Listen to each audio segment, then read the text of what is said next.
Right off the bat, I think it's worth saying I think the Snyder Cut is better than the original one that we got.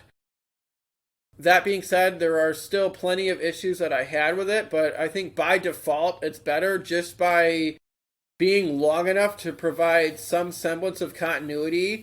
It's not as jump cutty, and obviously there was a whole plot that just was erased out of it, and they kind of made Steppenwolf, who's sort of a subplot of the movie, they kind of made him into the main villain in the one that we originally got. The fact that it's so much longer, there's just so much more continuity and so much more context to what's going on. Even if somebody doesn't have a huge Justice League background, which I'd say both of us probably have more of a DC Justice League background than probably average moviegoers, I think it's possible to follow what's going on and understand what's going on. And I think they were fairly comic book accurate with what they were depicting.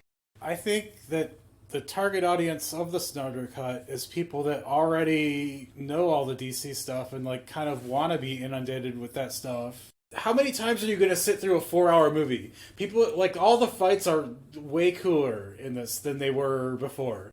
People are going to skip ahead to the fights. Like, are you really going to sit through the slow exposition all the time? Which ideally should have been their own movie. Like, Flash should have had his own introduction, and like Cyborg should have had his own introduction, all of that. Like, before they even tried with the Justice League. Or at least had like bigger cameos in like Batman versus Superman. Looking back, it's kind of easier to understand like why Batman versus Superman seems so like sloppy and choppy to me. And it's like, oh, is it because he needed another 2 hours to like tell that story too coherently? Part of why the Snyder Cut is ultimately going to land flat in historic references is because there was a lot more planned. They obviously were going to go further with the Dark Side plot, and they kind of tried to wrap it up in a bow and like an epilogue that they crammed a lot into in 10 minutes or however long that was. It really did feel like they kind of tried to do all three Justice League movies in one 4-hour movie, which is an extended cut of the original. I don't know if we're ever going to get any down the line Snyder Cut of the original sequel and threequel of the Snyder Cut plan, because he had a 3-movie treatment originally, and I don't know if we're ever going to get any of that. The main things that I appreciated, other than obviously the continuity, I like the fact that they didn't dumb down Flash's powers. In the first one, they basically were like, yeah, I'm a diabetic, so I have to eat a lot. In the new one, they actually gave the real reason, which is like, yeah, he has a really fast metabolism because he moves at light speeds and could even break the sound barrier. So yeah, obviously he has to consume a lot because it takes a lot of energy to move in the way that he moves. I appreciated the fact that they hinted at the Green Lantern Corps. They even gave a little bit of the original guy that gave his ring to Hal Jordan, I believe. I forget the guy's name, but he was in there for a second, and I appreciated that. I also appreciated that Martian Manhunter was in it. You were saying that you got very hardcore Lord of the Rings vibes, which I definitely agree. Steppenwolf definitely looked like a carbon copy of Ozog the Defiler. Well, we already got a Doomsday Cave Troll as well. Yeah. Not in this movie, but I think that like the thing that made them give Zack Snyder the whole like decade worth of, like, he was gonna helm the whole franchise, and I think the pitch he used to get it was like, hey, what if we did Dark Knight trilogy mishmash with Lord of the Rings, two like successful Warner Brothers franchises. I don't think corporate people perceive an actual world around them. I think they see things in like dollar amounts and like charts and graphs the way Neo sees the Matrix. So they're like desperately like thinking of combinations that's gonna like result in the high score. So they're like, two things that made a bunch of money all at once? Awesome. Yeah, and a lot of concepts from the Snyder Cut were blatantly copied from other successful stuff. It's like you said, they're just like, what are some successful concepts that have worked for other franchises? let's blender them into one 4-hour movie, and obviously it's gonna hit on some level. And I think that's where they end up with that 74 or whatever Rotten Tomato score that they have, because some degree of element hit for some people. I guess subconsciously they enjoyed something that was blatantly copied, so that correlated with enjoyment for this movie. I think part of it was just try-hard DC warriors that just wanted the score to go high, too. I think Zack Snyder's core fan base is the dude bros that show up at the comic store in, like, camo and bandanas and Punisher t-shirts. Who are just like, oh, yeah, they like the growly, scowly bullshit vigilante characters. And they like Zack Snyder because he likes the cynical, like, satire versions of comics that are, like, dreary and over-the-top violent. There was a whole, like, hissy fit going around. Like, when the Wonder Woman sequel came out, like, Zack Snyder seems like a nice guy in interviews, but I think he's kind of conniving. He, like, leaked these photos of, like, here's what would have been in the original Justice League write-up, where, like, Wonder Woman's holding a bunch of, like, heads, and she's, like, hanging out with people from the 1800s. And, like, that fan base was like, yeah, we could have got a Wonder Woman that, like, scalps her enemies, not the weak Wonder Woman we got. So, like, if you're that into scalping, there are plenty of biographies of Andrew Jackson you can read. You don't necessarily need that for a Wonder Woman. So one of the things about the movie that was a gripe for me was I wasn't crazy about most of the characters aesthetically. I'm really not a big fan of Ben Affleck's Batman. I just think he's too kind of fat almost. I don't like how the bat suit looks. The bat symbol is not that broad and fat. It's also not necessarily a black color either. I mean, some renditions have kind of had that, but it was just so big, and I wasn't crazy about the bat symbol on his chest. Frank Miller's stuff on Daredevil is awesome. Like, his chase scenes and fight scenes were so, like, cinematic and cool. But as he, like, went along, he got more and more of a cartoon, like, caricature. He's designed all the Sin City characters that are, like, goofy Dick Tracy contortions. Dark Knight Returns was in the middle of that, where, like, he's kind of... And he's, like, old and out of shape. That's what they were trying to portray in that. And, like, that's, like, the dark, cynical, mature readers-only version that Zack Snyder likes, so that's what he used. But yeah, he does kind of look like the Michelin Man in his batsuit. I've also said in the past that I wasn't crazy about Jason Momoa as Aquaman. I definitely, again, get why they did it, because they were going for the complete opposite of stereotypes about Aquaman, how he really is in prior comics. He, I guess, got a lot of, like, negative reviews, so they were trying to get away. They want from women that. to watch these movies. That's why they put him in Yeah, it. that's part of it. I guess aesthetically, the one character that I thought they did well, I like how they did Wonder Woman, because she looks fine, her costume looks fine, and, like, with the sword and shield, that's kind of been a thing for her in the past, so they forced that in there. The one thing that was kind of dumb was they were kind of inconsistent with how powerful her sword is, and they were kind of inconsistent with how powerful or not powerful they needed her to be for the plot. Welcome to comic books. Realistically, Wonder Woman should have been able to defeat the Parademons and Steppenwolf on her own. I guess it was helpful to her that some of the other members of the team were there to be able to kind of, I guess, help the scientists and whatnot escape. As far as the actual battle, everybody else could have literally just helped on the escape, and Wonder Woman should have been able to fight them off on her own.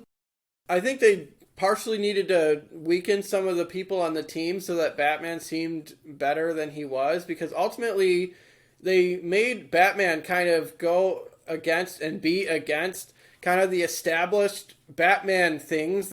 Batman, one, he doesn't use guns, and it seems like the entire movie he has nothing These but are all guns. gripes from Batman versus Superman, too. Well, like, yeah, in addition to Wonder Woman, he wants a Wonder Woman that scalps people. He wants a Batman that, like, blasts people with machine guns and, like, blows them up with grenades the whole time. Another aesthetic thing that I made note of when I was watching was I thought it was kind of forced that they made Superman be shirtless. I could be wrong about this, but I was pretty sure that the S symbol or whatever, isn't that kind of built into his skin kind of thing? Like, I don't think... Well, now the S stands for shirtless. I don't think that when he was resurrected from the dead, I don't think that he would be human shirtless like that. And at the same time, it's not exactly like Henry Cavill, no offense to the guy. He's not exactly like Chris Hemsworth or whatever. I mean, maybe that's what they thought they were doing. Maybe they thought they were getting, like, more of a women audience by having Henry Cavill be shirtless for a lot of the movie. But that just didn't seem super realistic to me, and that seemed kind of unnecessary to do. Now that Witcher show is out, a lot of women are super into Henry Cavill now. They're like, oh my gosh, he's a mix of Legolas and Aragorn. I kind of touched on this, but I wasn't a huge fan of how Steppenwolf looked. He was a dead copy of Azog the Defiler from Hobbit. I thought it was kind of weird that they essentially made Desaad like Bootstrap Bill from the Pirates of the Caribbean movies. How he was kind of half in that tablet thing, half not. I think that tablet thing is just like you know how in Black Panther they have like the magnetic beads that FaceTime each other?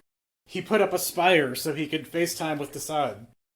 I really liked Martian Manhunter. I thought they made him look pretty accurate. It was kind of dumb that he didn't refer to himself as Jean, but maybe they don't have the rights to that name.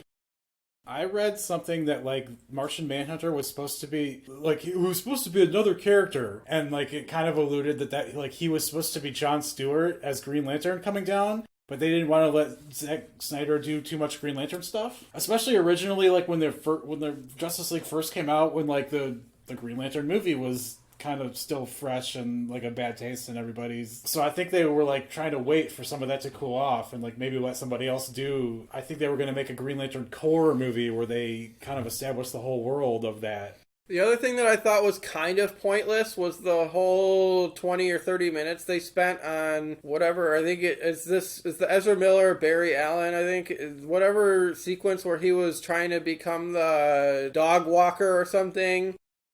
The chick that he made eye contact with, that was obviously supposed to be Iris West, but that would be 100% unclear to people that don't have any kind of background with Justice League. It never actually referred to her as Iris West, but at the same time, I mean, if you check IMDb, that's what the character's listed as. That was completely pointless. I think they could have cut that out and focused on other characters. They could have even added in... Well, in the first edition they did. Well, no, I was saying they could have even added in Jon Stewart or Hal Jordan or even Guy Gardner, or they could have added in like a 20 to 25 minute Dr. Fate sequence or Zatara or Zatanna. They could have done wonders with that screen time. That was so pointless.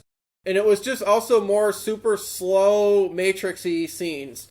That was kind of a gripe on my part. I think they heavily leaned on like a Lord of the Rings and Matrix mix. I was kind of saying this director is obviously a huge fan of the Matrix, or if they're not, he thinks a lot of people, or probably a lot more people, are huge fans of the Matrix. That's been a career-spanning quirk of his too. He does like the mid-motion, like photo op slowdowns. 300 was the first like big thing he did, and that was like when studios were realizing that like releasing the movie in 3D was a good way, like an easy way to like pad your box office take. He's always doing the like 3D like popping out at you and slow motion stuff. That was something I was going to say, was it definitely felt like he was trying to set up subjectively cool-looking 3D shots with so much slow-motion, dramatic things. Well, I think he's trying to recreate comic panels, too, where it is, like, just them action-posed. I thought it was kind of annoying that Barry Allen was inconsistently smart or dopey, depending on what the plot required, because obviously in actual comics, he's like a scientist.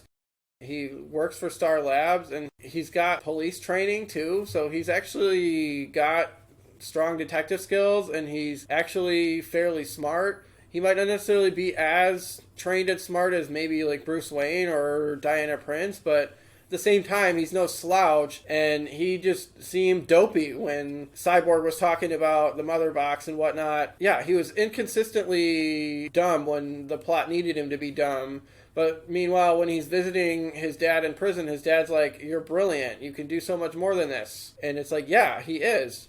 The other thing that was sort of dumb was the fact that Victor Stone played for Gotham City University when that isn't accurate. And also, I don't think the University of Wisconsin would have been losing to that school, but whatever. That's just a minor gripe. Was that for sure University of Wisconsin? I didn't even notice that. Yeah, the scoreboard said Gotham City University. The other one was Wisconsin, and they were in red and white with the I wonder if that's red W. W. Zack Snyder went to Wisconsin. I don't know where he went to school, but that's probably like some kind of Easter egg. Barry Allen should know Silas Stone because they literally work together, but obviously they don't in this. So that was kind of dumb. So, like, in the Justice League cartoon, it's Wally West as the Flash, and they kind of make him the dumb, like, goofy Michelangelo character. He's a brilliant scientist, also. It's the kid who's, like, Impulse in the future, who's, like, the dumb kid. I did enjoy J.K. Simmons as Commissioner Gordon. I don't think he was in the original cut that we got. Anytime J.K. Simmons can be included in something, I think is a necessary addition. So that was a nice touch. I did enjoy that. I thought he looked the part pretty well. I wasn't necessarily crazy about how Jeremy Irons did as Alfred. I think he's kind of a whiny Alfred. I think a lot of people actually really like that.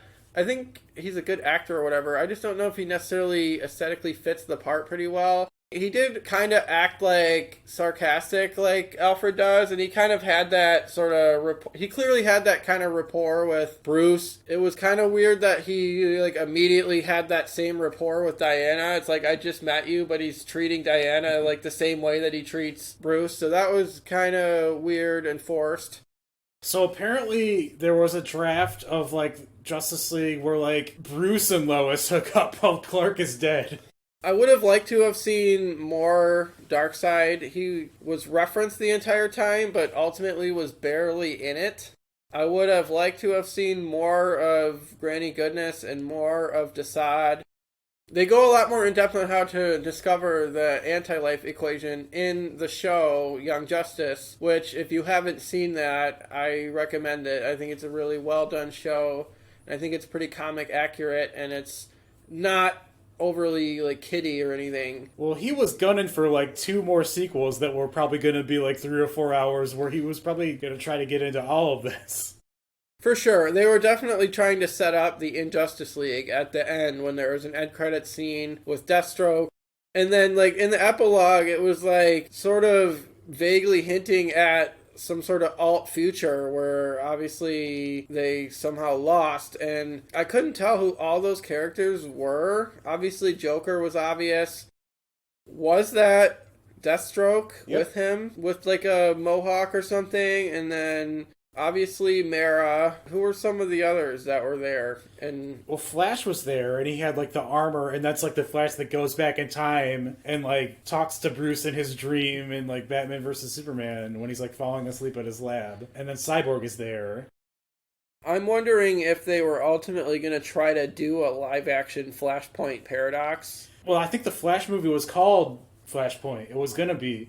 And I had a theory when Batman vs. Superman came out that, like, Superman killing Zod caused some, like, weird turn of events, and they were just gonna, like, troll for a couple minutes, like, movies, and it was just gonna get, like, darker and darker and more, like, messed up, and, like, this isn't right, and then Flash has to go back in time to, like, fix it all and, like, reset the universe. There were rumors of, like, Michael Keaton coming back as, like, a Batman, and, like, if Adam West was still alive, they could have had, like, him come back as a Batman and have him, like, go through, like, him do a multiverse of, like, DC stuff. Because there's, like, only so many concepts to, like, draw from in, like, comics in general, and, like, Marvel's doing them all first. Like, even the Marvel movies that weren't Marvel, like, they did a Days of Future Past already. Like, that's been done in a mainstream big screen movie now. And then, like, they did the go back in time. They did the time heist, quote unquote, for, like, Avengers Endgame. So, like, they're kind of running out of things that you can't just be like, oh, that's already been done. I think DC needs to put more belief in some of the lesser known characters like Marvel has.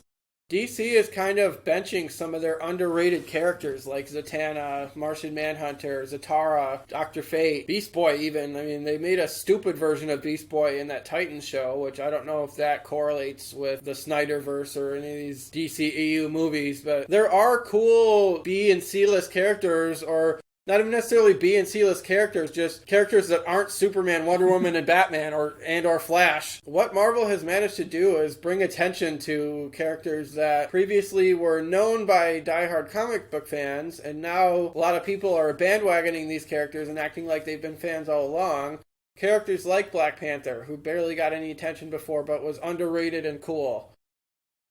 I'd say Ant-Man was Guardians of the Galaxy. Even Iron Man before he got a movie. Iron Man was kind of a B or C list person, and then they kind of centered the whole thing around him. Batman is cool, I get that. And they're on, version 5 of him now? Because, we got the Snyder Cut with sort of a vague ending of the DC Justice League thing, and then now we're getting a Robert Pattinson Batman. It's like, I get that Batman's cool, but you can only retcon and redo Batman and go back to that well so many times. They need to use some of these other characters. They should make, a Nightwing movie even, or make, a movie centered around all the different Robins. That would do wonders for DC, and that would keep them sustained. They need to establish other people, because I think a lot of moviegoers are sick of Batman, Superman, and at this point probably even Wonder Woman, considering how bad the second one tanked. I don't necessarily dislike Aquaman as a character, but at the same time, I don't think he can carry his own thing. I don't know. I think he kind of needs to be more of a sideline or side show. I don't know if he's cool enough to be his own movie, or the fact that he's got his own movie, I don't know if he's cool enough to be his own trilogy. Jeff Johns was trying really hard to make him cool. They make him kind of like the Submariner, where, since he's underwater all the time, he's super strong on Earth and can, jump super high on Earth and is, bulletproof on Earth. And they, powered up his trident, where, this trident can actually, stab Darkseid now and all that. And he can command, Krakens and, Cthulhus that are, and, underwater elder gods and stuff. So they could do, some stuff with him. Well, if they're gonna do him, they should do him, but they should also do Calderon. So if they do New Gods stuff, they should make a Mr. Miracle and Oberon movie, and Oberon should be played by Larry David. That would be a cool thing. So overall, out of 10, what would you give the Snyder Cut? A 5 or 6. I'm not gonna sit through another 4 hours of it again. And the original, everybody was saying the Justice League was the worst thing, and it wasn't good, but it wasn't I don't think it was the worst. I was kind of surprised that it wasn't as bad as I had heard it was gonna be. And even the Green Lantern movie that everybody was saying was the worst thing ever. It wasn't good, but there have been worse. All the 90s and turn of the century superhero movies they did those were worse. I think the Green Lantern movie had so much potential, especially with how they set up Sinestro and teased him as the villain version. I heard the Green Lantern movie tanked because the director didn't want Ryan Reynolds, and I think the director was forced into having Ryan Reynolds. Nothing against Ryan Reynolds or anything, but the director had somebody else in mind, and then when Ryan Reynolds was forced on them, he basically tanked the project. So, the way Ryan Reynolds says it is, there wasn't, when you tried to audition for the part, there wasn't a script to read to audition for it because they hadn't written the script yet. And, I think they just kind of, put him in because because he was famous and they want women to see it. He's not a Hal Jordan. It's basically Ryan Reynolds in a Green Lantern suit at that point. Ryan Reynolds would be a better Guy Gardner.